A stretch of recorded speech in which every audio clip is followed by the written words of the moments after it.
looking at it now, it might be tough for people to reshare it now that I think about it, because it's a private group. So I think the action has to stay within the group. But either way, So I'm going to share it on my public profile, and then I also share it. I also share it in the group. good thinking. So All right. yeah, anyone who wants to do that. So it just went live, and yeah, feel free to share it.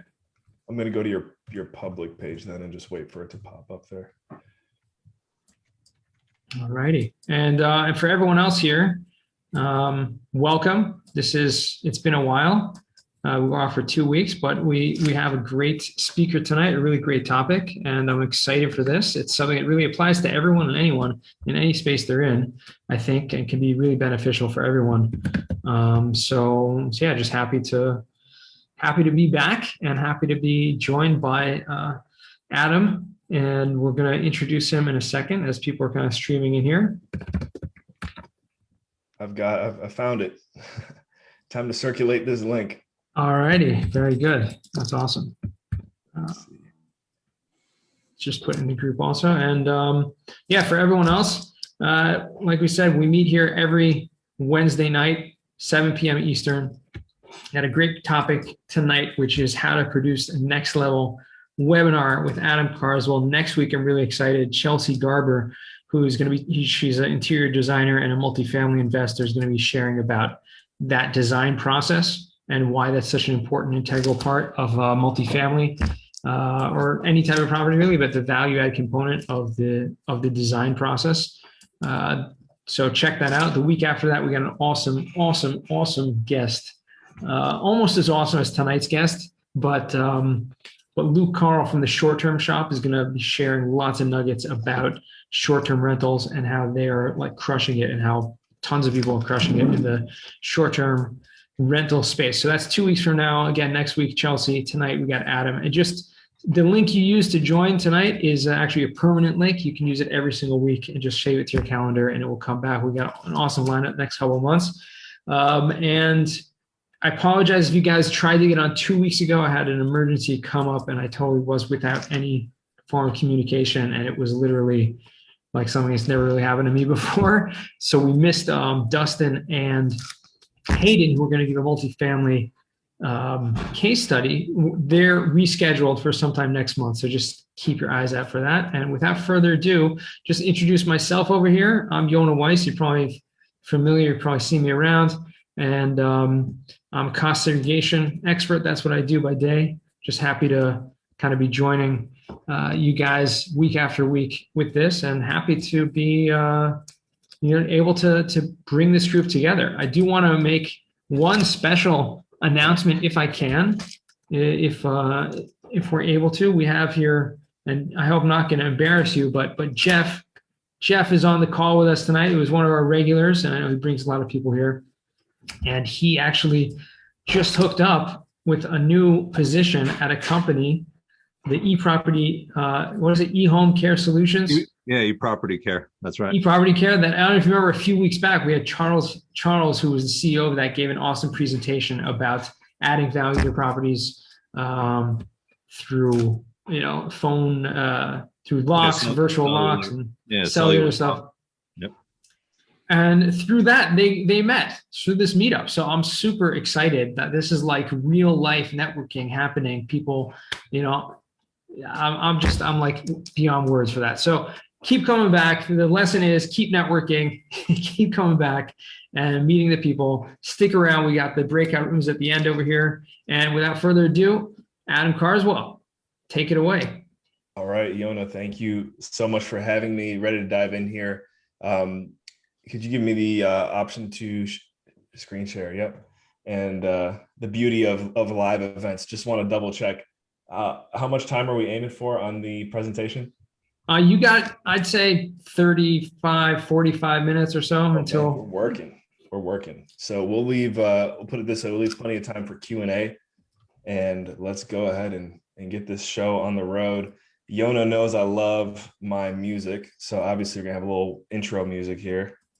Fire that up. And this will give you guys a little bit of an idea of what the heck a next level webinar is, how you can go out there and on your own. So you always got to start it off with the music. You got to get the music going. And I hope you can still hear me. The funniest thing with this is playing around with the settings to make sure it's either not too loud or too quiet. How's that sound? You guys hear it? This is a little Avicii. You hear it? Thumbs up? Yeah. All right, cool. This is now we won't play too much music, but that's the song. Oh, sometimes I get a good feeling. So, you always want to find a song that people can relate to as well. And now that I think about it, a shared sound. Let me share my entire screen. Almost forgot about that.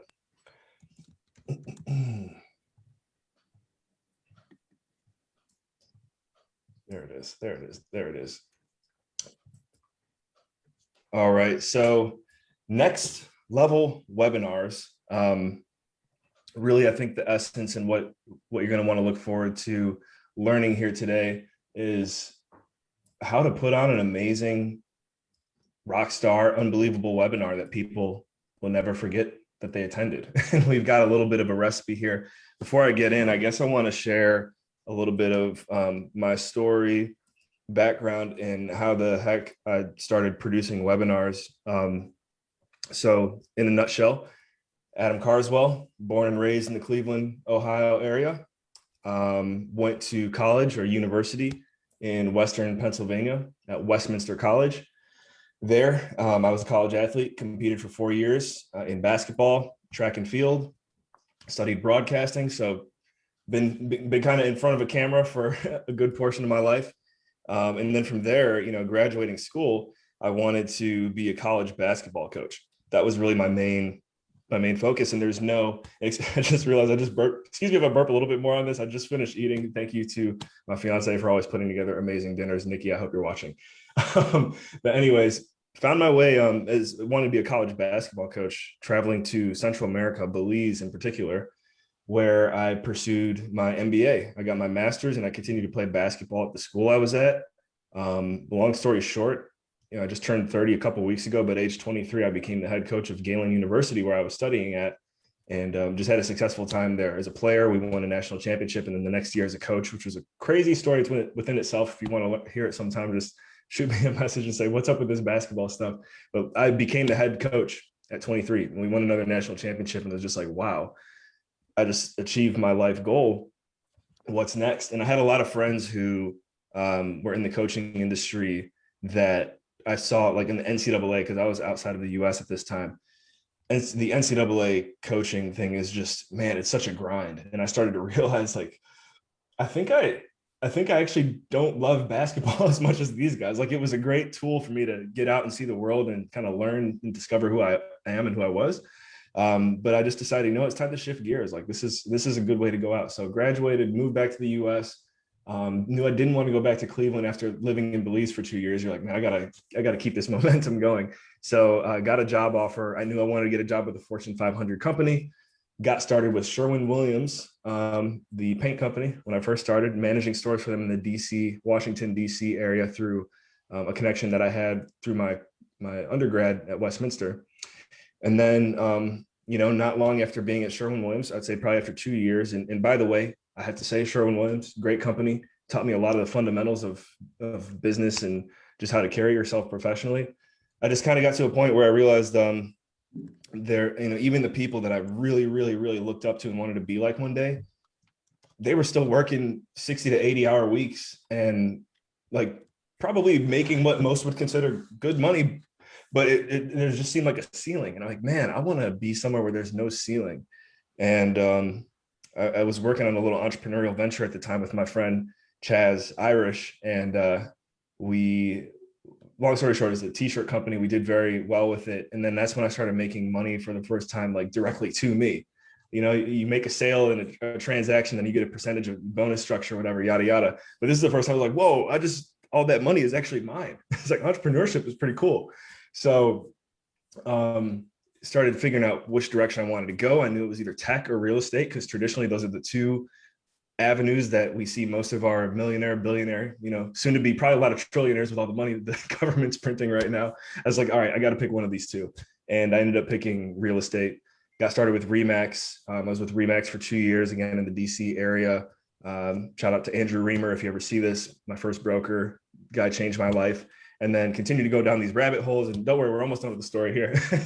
Heard Hunter Thompson on a podcast, who is the king of raising capital here in our industry. And I might be a little biased because we work together on a daily basis now, but I heard Hunter on a podcast and I'm like, man, this is my guy. I love how he looks at the world. Like his worldview is like perfectly aligned with mine. And I don't know anything about my joke is like, I didn't hardly knew what an asset class was when I first got started in commercial. And, now again, Hunter and I work together on a daily basis. He also introduced me to somebody else I work for very closely. His name's Michael Flight of Liberty Fund.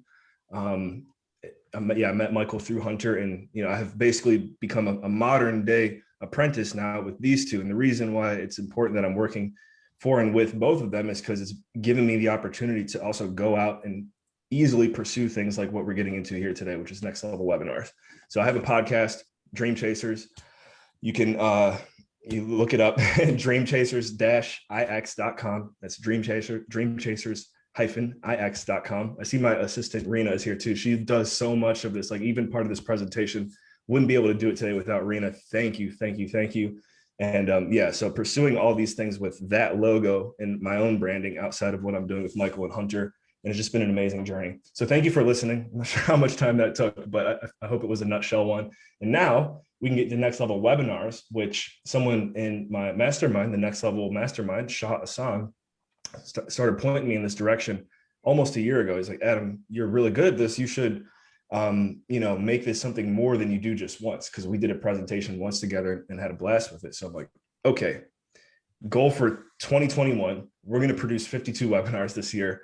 There's a famous thought leader, and I'm going to say his name once because everyone who knows me knows I tend to give this guy credit all the time to the point where like, oh, Adam, shut up, just give yourself the credit. But Russell Brunson has this theory that if you produce 52 webinars in 1 year, by the end of the year, you'll be financially free. And that just stuck in my head. And then Fletcher Wheaton and I, who's also in the Next Level Mastermind, have just taken off out of the gates here in 2021. So now we have this system down where we know how to create these successful webinars over and over again. And this is where I really want you guys to absorb as much as you can from the presentation. Follow these steps. If you've never done a webinar before, a lot of these steps are going to help you get from point A to point B very quickly. And one little hack here too. Also partially put this this presentation together using Fiverr. I don't know if anyone out here has ever used Fiverr before, but I just knew this was coming up. I went on Google Docs, typed up a Word document, sent it to someone on Fiverr. I'm like, please turn this into a presentation for me. I got it tomorrow. Boom, got it back. Saved a bunch of time. Highly recommend everyone looking at life in that manner, saving time and taking it to the next level. So here we go. How to produce a next level webinar. Okay, so step-by-step process here. Very simple. The first thing is you have to identify the topic. Prince EA is someone I once heard speak. I don't know if anyone's familiar with who he is. But he's like, man, everything in my life changed as a content creator once I started identifying the topic or creating a title before doing the rest. And so Yona, we have a next level webinar for you coming up here soon. And off the top of my head, I can't exactly remember, but it's, we got together, Yona, Fletcher, and who helps co-host a lot of these with that. You'll hear me refer to Fletcher a lot here. And we're like, man, we just need this title, because once we get this title, everything else will flow. Now, I said identify guest. I guess you could probably interchange these two, but that's the main thing, is figure out what direction do you want to go with this presentation? What's the point you're trying to make? And once you identify that, figure out who that person is going to be. And as I mentioned, I guess you could kind of flip-flop these two a little bit here, but identify the guest. We'll use the one I just talked about as an example. We'll get the registration link in here too. Rena, I don't know if you're tuned in, if you could punch the registration link into the comments or something. But Yona does have a next level webinar coming up here soon. She's on top of it. She's on top of it. There you go. But yeah, identifying that guest, identifying that expert who is going to be able to deliver the message that you want to get across to your audience. And this is kind of the cool thing too. I mean, in doing a webinar, you can always be the expert if you want, but when you're producing them, you actually don't have to be the expert. You don't have to be the smartest person in the room.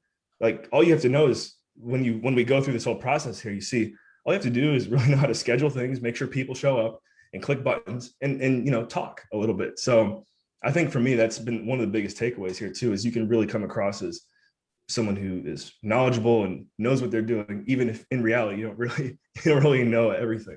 So just a powerful thing to hang on to there. Now, as I mentioned, reach out and setting up that meeting. This is a key part. Scheduling those meetings using for me, I like to use Google Calendar.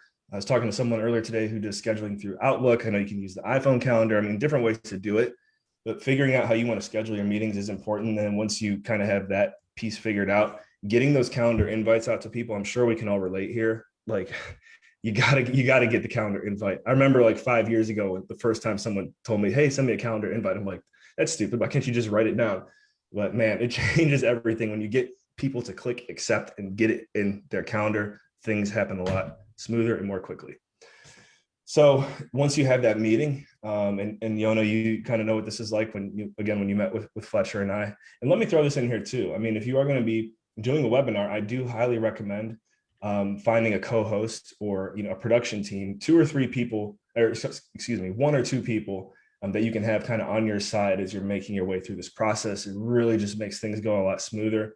And again, we'll kind of get into how and why here as we discuss the process. So in that first meeting, hold on, I've got like my Zoom window kind of covering up part of it. There we go. Oh man, this is such a powerful thing. It's such a powerful one. No matter where you go, really, but whenever you know something's going to be recorded, you have to remember, present as though thousands are watching. And you want to make that clear to whoever you're working with from the beginning, because there's a chance, I mean, again, we just started doing this earlier this year. So we'll get anywhere from, on average, 30 to, I think the most we've had is like 70 registrants at a webinar. And even when you have 30, in reality, what percentage of that is going to show up? Obviously you want all 30 to show up, but you might have a presentation where you only have 10 people in the audience. And if you let that mess with your head and your guest's head and you don't have everyone on the same page, when it comes to watching the replay, which is really the most important piece, because that's at the end of the day, that is what's going to get the most views. You just want to make sure everyone's on board knowing like, hey, don't pay attention to the numbers at the bottom of the screen. Just get out there and pretend you're in front of a massive audience.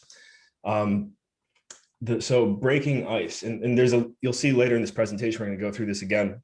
But what I mean by breaking the ice is, hey, like with these live events, we've all, especially now, been through and seen enough where technical challenges, they just happen. Like it's just part of it. So how you deal with those and how you handle those, what most would consider stressful situations, are also going to help you out a ton. And I say that because when you first launch a webinar, like the first 5 minutes can be very awkward if you're not already cool with yourself, knowing that it could be awkward. And so maybe if you go back to the beginning of this recording, you'll see Yona and I were going back and forth. We were chatting. I saw Jeff was talking and giving some shout outs to some of his friends here. Before I forget this too, I'm actually just going to do this because, guys, this is a super hack and you've probably heard it. But when you name drop people, it releases a little bit of dopamine and it kind of makes sure everyone else is engaged. So the faces I see right now, I see Jeff, I see Elizabeth, I see Madhavi, I think we've had a call before. Andy, what's up? Ezra, oh man, I'm seeing all the faces pop up now. What's up, guys? As we like to say, smash the chat. Let us know where you're tuned in from, etc. Let's get back to the point. So anyways, breaking the ice, you just want to be transparent with your audience and be like, hey, we're setting up the live stream right now. Get the music going in the background. You heard me playing the Avicii earlier, just little things like that. So that way, when you enter into the room, you don't got to stress like, oh, I got to start right now. And then also, this is the way I've been doing it now. This could totally vary depending on how you set up your Zoom or if you pay for a Zoom webinars or whatever. We're kind of talking through Zoom here. What we do is, if I'm hosting the webinar, Yona and 3 other people who are on the team to make this thing happen, just wait till their name pops up in the audience and just bring them on stage, promote to panelists. And again, be transparent with your audience. Be like, hey, what's up, guys? We're just pulling the speakers up here on stage. We'll get started in a second. So now intro, main presentation, Q&A. That's really exactly what it sounds like. You want to have a nice introduction down. You want to talk about the story. The story is big. And what I mean by the story is like, we'll keep using this as an example, but how did I meet Yona? Why is he a good guest to talk about putting together a rockstar meetup? I think that's the name of the presentation or something like that. Just let the audience get familiar with everyone. That's the most important thing in the intro. You can throw a formal bio in there as well. The main presentation, for example, is what we're doing right now in this session is the PowerPoint. And you also want to be clear with your guests. And Yona, I think I actually kind of got this from you, but if your guests don't have a PowerPoint presentation, as long as they know, or you know, they can go for 25 minutes or a half hour, just let them go. Let them go. Q&A.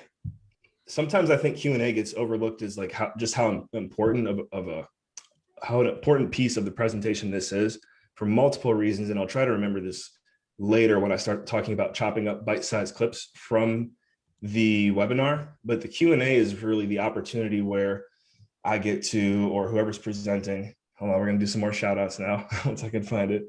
The Q&A is when Banny and Brock and Chris and David and Dinesh and Elizabeth, Eric, Ezra, Jason, Jim Biggs, what's up, Jim? John Wires, I know that name.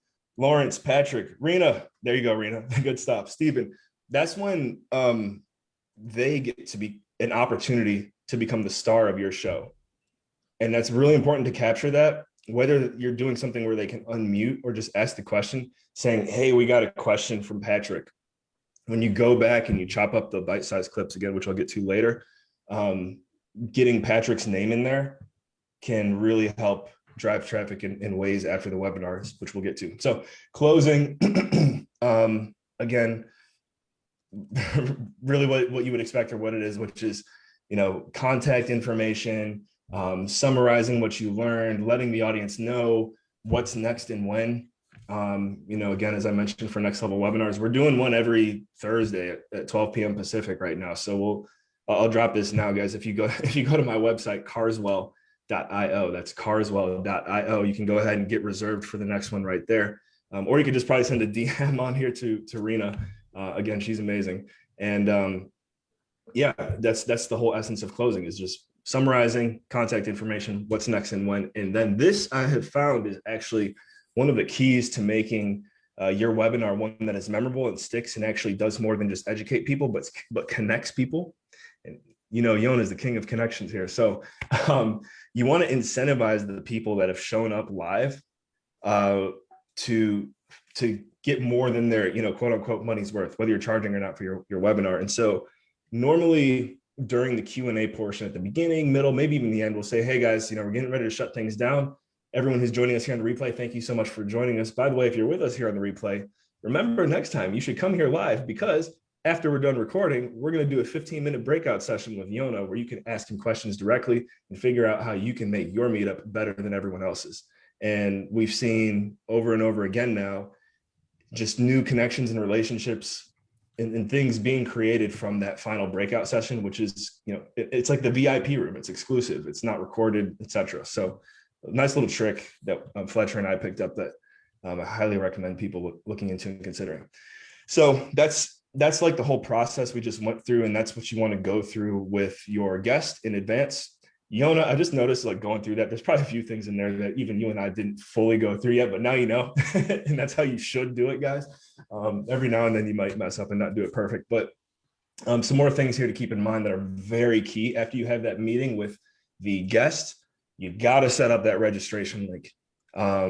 It's so, and that's why getting a title down is so important too, because once you have the registration link, once you have the date, once you have the title, you can get your link to your guest. You can start pushing it out to your audience. You can start pushing it out to your friends and saying, hey, please register for this. Please share this. Like, that link is so key in making sure that people show up. Because at the end of the day, as I said, the replay is what matters for views, but you still want to have as many people there as you can. Setting up the sound check. Now, this is, again, something that could very easily get overlooked, but you want to give yourself at least 15 minutes before going live. You, the guest, your team, if you have anyone else, and I'll say this real quick with team members, because I don't remember if I put it here in the presentation. We have someone who I've called him an intern for forever, and he's just become so much more than that. Aaron Eiler, shout out to Aaron. It's like, dude, you're definitely not an intern at this point. You're an apprentice. And so like Aaron, the co-host, and the guest will be on these calls. So for you, what that looks like, just think about who you want involved. And it's a great way to just make sure mics are working. Again, you go through the the whole process of what to expect again, and it just gets everyone on board so that way you can come into the webinar a little bit more focused and prepared. Sending out those calendar invites, kind of touched on this with the registration link and earlier, but making sure that everyone has the sound check link, making sure everyone has the registration link and the main webinar link are very important. That way it's there, it's locked in, people have clicked accept, etc. Now this has been a nice little hack right here we're going to get into, and I can't remember if in the next slide if I even really go into it. So let me, yeah, okay, I do a little bit. So scheduling the pre-webinar interview, what the heck is that? So this is something that I would say is optional, but highly recommend because it gets more eyes on you, your content, and ultimately more registrants to your webinar. And what this looks like is, as I mentioned in the slide before, scheduling it. So in our case, most times, Fletcher Wheaton, who tends to be the co Fletcher, if you're watching this, I'm giving you all these name drops. Maybe we get a link to his LinkedIn there in the chat as well, so people can go see who the heck Fletcher Wheaton is. But what Fletcher will do, will reach out to Yona directly, and we'll say, hey, Yona, we're going to meet, for a half hour. I'm going to ask you 3 or 4 questions that will probably get asked during the webinar. You're going to give us the feedback on how to, your take on how to create these, amazing meetups. And then what we do is go back through that recording that Fletcher would do, or your co-host. And then now you have like these 2, 3, 4 bite-sized, 2 to 5 minute clips that you can drip out to your audience and tie a registration link to it and be like, hey, does this sound interesting to you? Do you like the message here? If you do, click this link, register here, because there's way more of it coming in 1 week, 2 weeks, 3 weeks, etc. So yeah, again, there it is. Driving traffic to that registration link is so important, and just something that you don't want to overlook. And that goes right there with the dripping of the clips. I think I just felt inspired to put communicate there because it is really important to make sure, I'd say at least 2 weeks before showtime, which Yona, we're closing in on this now. And I keep feeling bad because I'm like, man, am I overusing our example? But I'm just going to keep doing it. You want to start over communicating with your team and with your guest as soon as possible. And I'd say probably 2 weeks, definitely 1 week before you go live. That just makes sure everything goes a lot smoother. So we kind of touched on this already, but here you go again. If you want to get a screenshot, or if you do want these slides again, as you can see, it's nothing fancy, but it does kind of have the checklist. If you want it, definitely we can get it to you after here. The sound check, we've done this already. You review the process.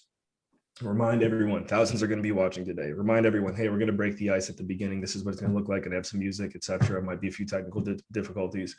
The intro, we're going to tell the story. Yona, you're going to present for 20, 25 minutes. Q&A, closing, we already went through all that. You got it. So beginning the webinar, this is, I guess, just kind of zoning in on some of the little details. It comes down to what platform you want to use. I highly endorse and recommend Zoom, because it's just so, like, it's the industry standard. If you want to use something else, I know, Webinar Jam and Webinar Ninja, and there's so many other great platforms out there. And one that I'm actually going to drop this one on here. One that I'm looking into using more of right now, but don't think from again, just because Zoom is such the industry standard, I'm a little bit hesitant, but I just want to drop this one. Runtheworld.today is a very cool interactive presentation networking platform. If you want it, we can go details on this later after the presentation if you want, but just want to throw that out there as a cool alternative to Zoom and everything we're talking about.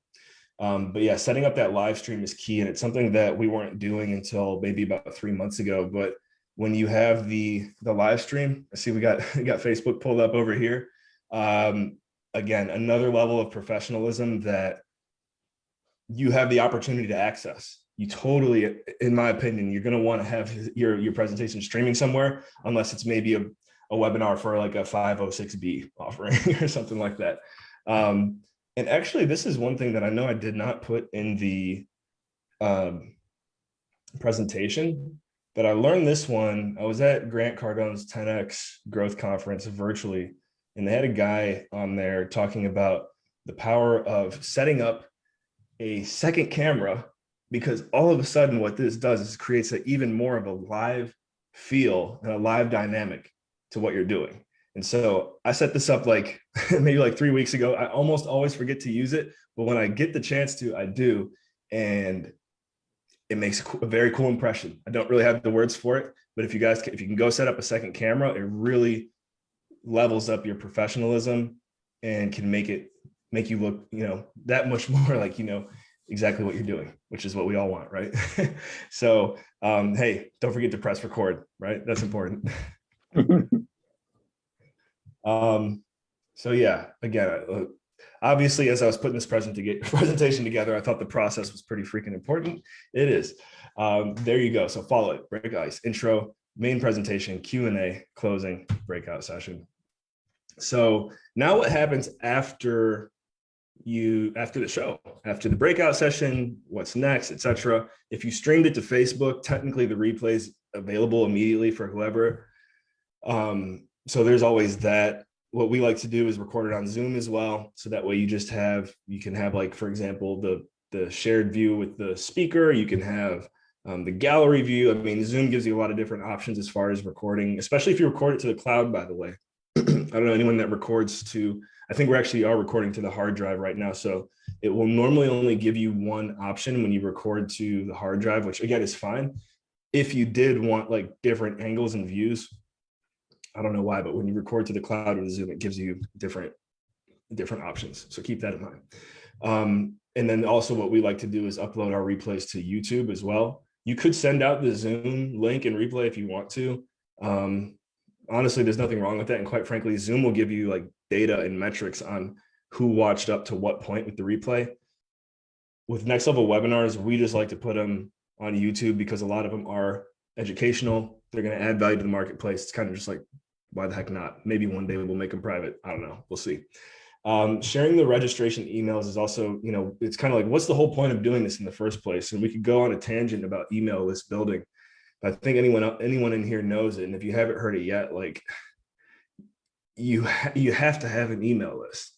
We're in an industry of commercial real estate, but it's almost like it doesn't even matter what industry you're in. If you're trying to build a business and you don't have an email list or some way to keep track of who you're interacting with, it can be very difficult to grow, to scale. And I've joked with you and I'm like, dude, how big is your email list at this point? Because like every week you're doing this. He's like, yeah, it's just sitting there. I'm like, we gotta have you write a book or something. So anyways, that email list is key. So then what you do is you share those emails with all that were involved because everyone, rightfully deserves them. I would say at this point, the audience that attended, they know who you are. They've given you their email. If someone has a problem with that, whatever. I just would say it's probably not going to happen. And then what you do is you email the list, and Rena's done a great job for us. We've got a template that we send out to those that attend, and it's normally got like a fun GIF in it. I know one time we had like John Wick going like, "Thank you for coming," or something like that. So send that email out, that replay email out within 48 hours of the main presentation. The sooner the better. And then here's the piece that I think your guest will probably never forget, because I haven't seen a lot of people doing this. And you are going to want to find someone who can do some video editing for you. If you want, I have some resources, people that I've used on Fiverr who are very easy to work with. Happy to refer them. I know everyone kind of feels like we need content. It's just like, who's going to do the video? Very affordable options on Fiverr and Upwork. So you want to take like 10 to 14 powerful clips from that presentation and deliver them to your guest. And now all of a sudden, your guest and you technically have up to 2 weeks of content that you could drip and drive traffic back to the replay, which again is another way how you get those replay views tallying up. And there we go. I think that's the last one right there, is do it all again. So guys, I just want to say thank you very much for the opportunity to share. I let Yona know this is a presentation that I really wanted to put together and get out there, and I just never really had an opportunity to do so until we spoke. And so, yeah, just thank you all for letting me give this one a test run. I think it went well, and I'm very excited to engage with you guys and answer some questions and get into the fun part, which, as I mentioned, is the Q&A. So, Yona, back to you. Very amazing job, Adam. Thank you so much. There's so much, so clear, and I love the process. The process is the key. And as I'm listening to you and watching the presentation, I'm like, I don't do most of these things, right? So, and I'm supposed to be giving a presentation on how to make a meetup. What's the 7 ways to have a kill? What is it? 7 ways to launch a meetup that people crave. So yes, there you go. Nice. So that being said, there obviously is a lot of value in what you do, and I loved being a participant as a guest. We haven't even done the webinar yet, but just that first stage that you talked about, setting up a time. I think it is important. I'll personally speak to that, because not doing that regularly when I have a guest, like I invite guests and I'll maybe have like a quick call with them, or maybe not. And it's, a couple of times I've had people I never even, really had any conversation with before, kind of like someone else referred them as a great presenter. And so that, to me, I see a lot of value in having that pre-conversation. But I think having an assistant like you have to set some of those things up, that's my biggest challenge personally, which also includes a lot of that, not just the pre-show, but the post-production as well that you mentioned. That to me is just overwhelming. Part of the reason why I have this huge email list and don't email anyone ever, because which is kind of cool too, because it shows like, hey, Yona's not in this to like take advantage of my email address. Like he's literally here to be a good person and add value. Sorry, I cut you off, but that is kind of a cool thing about your big list. That's true. Anyways, we got Andy over here with a question. So putting the floor to Andy. All right. Yeah, thanks, Yona. What's going on, Adam? Andy. So yeah, I wanted to ask just a little bit more detail on that process, on like how many people you got involved in addition to Rena. So you have the Fiverr will put together the presentation. Is that kind of how you write out like a page of notes, bullet points, and then you'll just have them put it in some kind of format where you can send it off PowerPoint or whatever? How are you doing it so it's faster? I'd like to get to a point where we're doing like a webinar a week, and I want to figure out the quickest way I can just show up and talk a bunch of stuff and then have everybody else put together all the details. Yes, man. Such a great question, because I think that's, I'd say 90% of who's on this call want that. We all want to get to a level where we just show up and speak and hey, we're good. And so I'm working towards that. And again, with someone like Rena here and our other team members, really the key is, building the team and finding the right people is kind of like the first step. And so I would look, Andy, I know you have a vast network. So if you want to get things going, I've dropped a lot of names here, but no one like Fletcher is just a good friend. We have an intern. And so you can really do this in a bootstrapping manner if you communicate to whoever you're going to be working with, like, hey, this is the vision. This is where we want to get this. For example, everyone that we work on our team knows, like, next level webinars, we want this to be the TED Talks of webinars.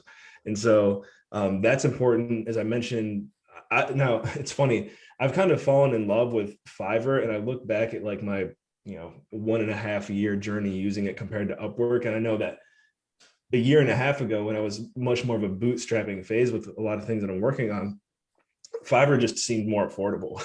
Like Upwork, I was like, man, how am I going to pay someone $50 an hour to do some of this? I really liked how on Fiverr you can like pay specifically by the gig, as you mentioned. That what the PowerPoint that we just put together there. And I did have, for example, again, and I'm just going to keep praising her too, but I had Rena go through it and just make sure it had some TLC. But the person that did that on Fiverr, it was like a $10-15 job. I sent them a Google document that just had everything that you guys just saw. I said, please put this into a presentation. Here's my logo. Let me know what you can do. They sent it back within 24 hours. And so like anyone can do that. And I'd be happy to share that. Again, I'd be happy to share that link with you guys. As I mentioned, you said you have a couple of video editors too that my problem with Fiverr and Upwork sometimes is you just never know, right? You just never know where you're It's a hit and miss. It is like most things, it's referrals, so that's awesome that you got some people that could help us. And I heard also Adam Gower, who's a big proponent of this stuff also. Like he told me, basically you just have to like hire like 3 or 4 people from Fiverr, and just pick the best one. He's Like right. sometimes that's how you have to do it. Like don't just hire one person to do a job. And listen, it's part of the process. Like if it's worth, if you could pay each person $10 or whatever. But We were talking about this a lot too, and I really want to get to the next question. But before I forget, I'm probably going to drop this like 2 or 3 more times, guys. That's the registration link to Yona's next level webinar. So we'd love to have you there. Sorry, continue, Yona. yeah, someone else asked over here, where did you find Rena? Did you find her on Fiverr also? I mean, she seems like a godsend. She is a godsend, and don't worry, Rena, we won't make you unmute and share your story. But no, it's funny looking back, as I mentioned, kind of had like the entrepreneurial bug at a younger age, and then at one point in my life, I'm like, hey, we're going to start a virtual assistant company. And I had no idea what I was getting into, but one person that I did connect with out of a group of probably, I don't know, during that project Reno is about 10 different VAs. She was the one that stuck around. And then we started small. We started by her managing my email list and sending out newsletters. And I think that would definitely be one of my biggest recommendations to anyone out there, as far as just finding someone virtually to delegate tasks to, is start small. Find that one task that you need done that you know is going to help you save more time or get to the next level. And I'm a living example of this. Honestly, I'll give him another shout out. Like technically my boss and mentor and really good friend, Hunter Thompson. I started working with Hunter. You guys can go to raisingcapitalforrealestate.com. That's his book. Get yourself a copy. It's only $7. We cover everything except for shipping. The book is free. But anyways, I just remember when I first started working with Hunter, I was doing like little Instagram tasks with him because that's what I was good at, and maybe a little video editing or like audio editing. And then that led to something else, and then that led to something else, and then just kept snowballing until 3 to 4 years later, like we're in this. If you don't know what I'm talking about on that side of things, just shoot me an email or go to you can go to raisemasters.com. That's one thing that we're really excited about right now. That's how you get a good VA, is what I'm getting at, is you start small and kind of just build that trust over time. Awesome. Who else had a question over here? I think they had in the comments. It got lost in the comments over here. Yeah. People are adding their links. It's good. Put your LinkedIn links over there, because you guys can also save the chat. That's a great thing as well. You can just click the 3 dots if you're on a desktop at the bottom of the chat and just save the entire chat. I'm gonna do a few name drops here too, because I know some people in here. So guys, don't be shy. Feel free to unmute. But Aaron, what's up, man? Let's see who else we got here. David Schwan. What's up, Aaron? Hey, I have you got a question for me? Or yeah. Yeah, Jeff, and I think Ken also has a question. So Jeff and then Ken. So Adam, thanks for the presentation. It's great information. And I guess I have a couple questions for you. So one of them is, you spend a lot of time talking about how to prepare and execute on the webinar, but what are you doing as far as promoting it? So are you putting it on LinkedIn, Facebook, Instagram? That's one question. And then secondarily, are you using a tool like Eventbrite, or you're just having people take the Zoom link? How are you controlling the registration part of it? Yeah, fantastic question. I have not used Eventbrite, and I should say I haven't used it yet. It's something that, it's not like I'm opposed to it, I just haven't used it. And then what was the other one? Meetup.com is another one that I haven't used, but I know some people like to. Just kind of helps from an organization standpoint, from what I can see. I don't think it's necessary though. And I think that especially if you're just getting started, Zoom is probably the best way, because you are literally sending people exactly to the landing page that you need them to get to. Some of the other ones that we just mentioned can really confuse people, because like, okay, I got to go to this website, then I got to go here, and then I got to buy the ticket here. With Zoom is just like, boom, there you go. So I highly recommend, when getting started, just use the Zoom link. And then driving traffic is a fantastic question as well. I think what works best is really, you want to just drive traffic, plain and simple, to where you know your audience is. And so LinkedIn is how I met Yona, and probably how I met a lot of the familiar names that I've seen here. So for me, posting on LinkedIn, driving traffic that way.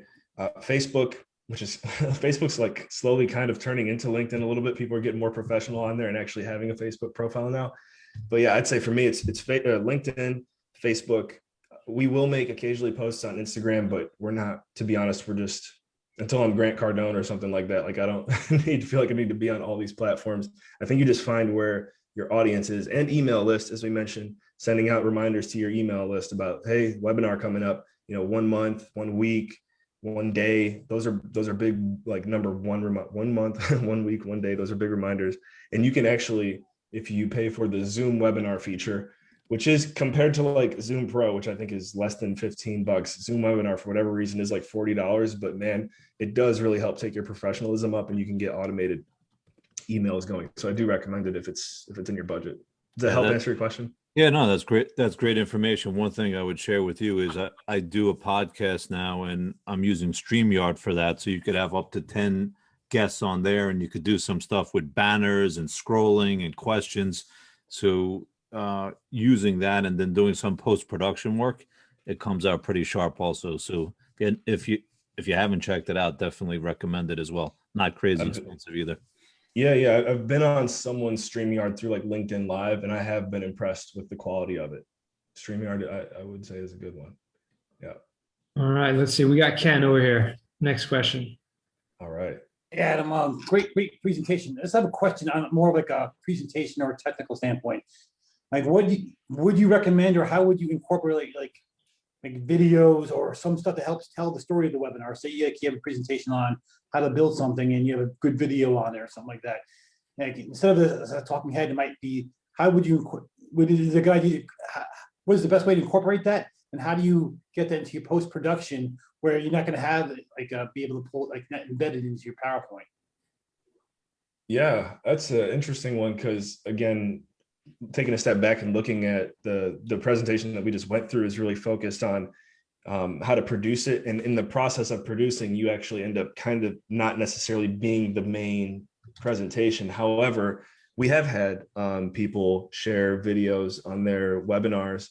And I think, the best way to go about doing that would be, I think it would be pretty straightforward. I don't know how familiar you are with maybe sharing your screen or sharing sound during a live presentation, but and help me if I'm getting this wrong, but really I think I would just say, hey, if you're going to share a video, and this is a conversation that you would have with your guest, is if you're going to share a video, just make sure the sound works, and you want to make sure they know how the screen share and the sound share work. So I guess that is important. If you guys are familiar, again, we're kind of focused on how to use this with Zoom right now. So to share sound on Zoom, you got the little share screen button at the bottom. You find the screen or the window that you want to share. Make sure you check that share sound button. That's one thing that often happens that people forget. It's actually, Ken, thanks for bringing that up, because it's a really important piece. Click that share sound button. Yeah, and then I messed that up a couple times. No worries. And then, sorry, go ahead. Would it be a good idea to just have the guests send you like whatever presentation they have, so you have one place where you can control it, and the slide, like I've seen guys like to go, well, next slide, the guest who's presenting, and you have like an assistant or somebody controlling the presentation from like a home station computer. So sort of, relieve that stress on the presenter. All he has to focus on is presenting, not running the presentation and stuff like that. Would that be something like that? I think that's a situation where it would really, as you mentioned, over communicate. It would really just come down to, what are you and your guests most comfortable with? I think for me, what I would say is like, hey, I want you to present.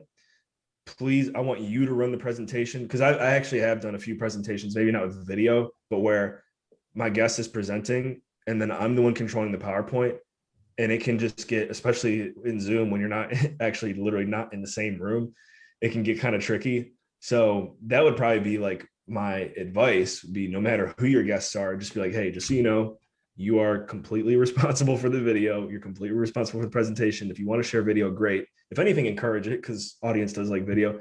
Just be like, this is how you share sound. Let's make sure that we've got, that box checked. And if the guest wants to have an assistant come with them and do that, that's cool. But like that, I don't think that should be a responsibility unless you really want it to be. Very cool. I think Ari had raised his hand. Ari, you have a question? Yes, I do. Hey, There. Ari. Hi, how are you doing? Good. You mentioned another app in addition to Zoom that I could potentially use. I'm a person who stutters and I run a platform for adults who stutter. And I'm teaching the other stutterers how to lead the groups. Sometimes when I'm on the Zoom, I have a hard time bringing people in from the waiting room and muting people. Is there another platform aside from Zoom? You mentioned one that would be easy for everybody to use and for me to make multiple people co-hosts of my choosing. Yeah, I think this could be a win. Thank you, Rena. I saw you posted it too there. This could be a winner for you. And I really like this app. I've used it at least for 3 events now. And the one event was over 100 attendees. Another one was, I think we had 30. We've got one coming up again where we're going to use it, which is probably again like 20 to 40. It's something where you do have to over communicate with whoever's attending in advance. Like, hey, it's a browser-based app, works best with Google Chrome. So you got to let everyone know, hey, you don't have to download anything. You have to create an account, but this is how it's structured. And it basically has a feature. It's kind of like, I guess if anyone here is familiar with Clubhouse, there's some things about it that actually remind me of Clubhouse now that I think about it, where if you're in the audience, you can raise your hand to grab the mic, and you can have grab the mic. You can have up to I think 8 people holding the mic at once. As the host, you can kind of control that. But one thing you do not have to worry about with that app, Ari, is when people enter into the room, they just enter into the room. You don't have to admit them or whatever. Everyone kind of enters as the audience.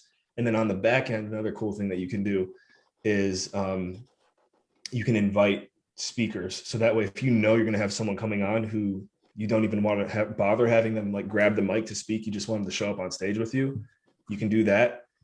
And if you want to make money using their app, they actually make it pretty easy there too. You can connect your Stripe account to it and charge for tickets and stuff. So that kind of would eliminate the Eventbrite question we had earlier too, if you wanted to. I just thought of that. Anyways, runtheworld.today. I know the owner and someone else on their team. So if anyone wants to also just have a call with them, I know they're on a mission like most of these similar companies to take down Zoom. I don't know if they'll quite do it, but it's a really fun app, and they have a very cool networking piece that I've only heard good things about with the groups that we've done it with. So let me know if anyone wants info on that. Let me know. I have 1 or 2 more questions. The first question is, can there be 2 or 3 co-hosts just in case I can't make it and somebody's not so technologically savvy? If 1 or 2 people in the group want to help each other out, would that be possible? Yeah, actually, I might now that I think about it, anytime that I've done it, I think I was the one who hosted the meeting, and I did not show up. So that would be something where I don't know. You might have to talk to the people who created the app, but I'm sure there's a way. I'm sure there's a way to get that set up. I just haven't really played around with having multiple co-hosts. Is there a way to mute people? If people, we actually have an international platform. We have people coming in who don't understand the language, and they don't understand that when we speak, because they don't all speak English. The English is not their first language. It was one time we had somebody from Egypt. He just didn't understand. We were telling him to mute his microphone. He only speaks Arabic. He speaks a little English, but mainly Arabic. There was a lot of background noise in the background. We need to easily be able to mute people's microphones if a situation like that arises again. Yeah. From my experience, especially as a host of a meeting, you can do it pretty easily. It's a click of one, probably no more than 2 buttons off the top of my head. So I highly recommend it. I think you should definitely, from what it sounds like, you should definitely check it out. Yeah. How would I schedule a call or a training session? And would it cost money? Just again, shoot me. I'll put my email, or Reno, you want to go ahead and put my email in there. If you guys want to shoot me an email to follow up, we could do that. I'll introduce you to the 2 people there that I know, and I'm sure they'd be happy to walk you through using the platform. Great. And I'm forming a board of directors, so it'll probably be a few people because some of the people in my group are much more technologically savvy than me. Sounds Great. good. Thank you so Sounds much. good. Yeah. Yeah, thank you. Awesome. Anyone else, any other questions, final questions before we transition into the breakout room section over here? No, so I think that we'll call it an evening to the first segment of this evening. I appreciate everyone for joining. And if you are you're watching the Facebook Live, you want to hit that link to join this Zoom call live so that you can join the breakout rooms, which we're about to break into, and I'm ending the live stream. So definitely hit that link so you can join the live Zoom call over here. And what we're going to do now, and again, I can't thank you enough, Adam, putting this together. It's an incredible topic, and I think everyone, I mean, if you've never given a webinar before, I'm sure you've attended webinars, and so you can appreciate what goes into making a really good one.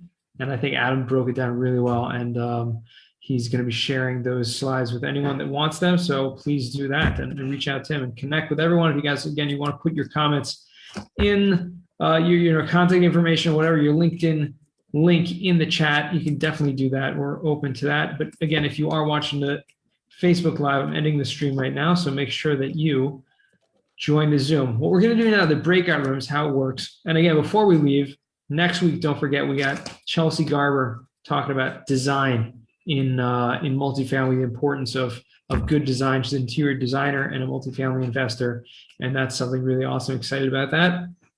Week after that, we got Luke Carl from the Short-Term Shop talking about short-term rentals and how they're crushing it, specifically in the Smoky Mountains with all those cabins, and Florida, a few other vacation locations.